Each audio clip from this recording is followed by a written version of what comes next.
our top story.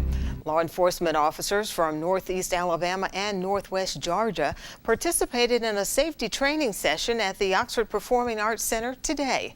The U.S. Attorney's Office for the Northern District of Alabama, the FBI's Joint Terrorism Task Force, and the Oxford Police Department presented the training. Law enforcement officers say the training has been taking place since November of 2010, and they have trained more than 2,000 officers in North Alabama.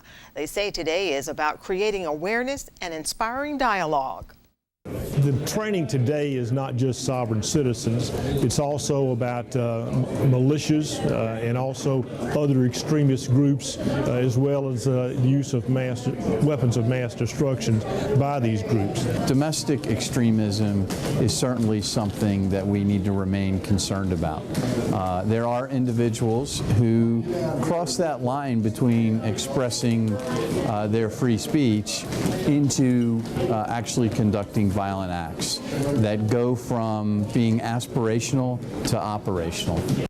In an afternoon session, officers studied the August 5, 2012 mass shooting at a Sikh temple in Oak Creek, Wisconsin, in which authorities say a white supremacist shot and killed 6 temple worshipers. The accused gunman, a U.S. Army veteran, also wounded 3 other worshipers and the first officer on the scene.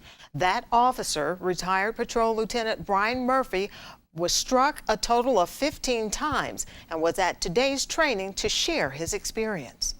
But sometimes you need a reminder and why we do our job and how you can do your job better. You know, I didn't do mine perfectly, otherwise I wouldn't have got as injured as I did. I made a few mistakes and I point those out and explain to the officers why these things happen, how I made mistakes and how they can avoid them in the future.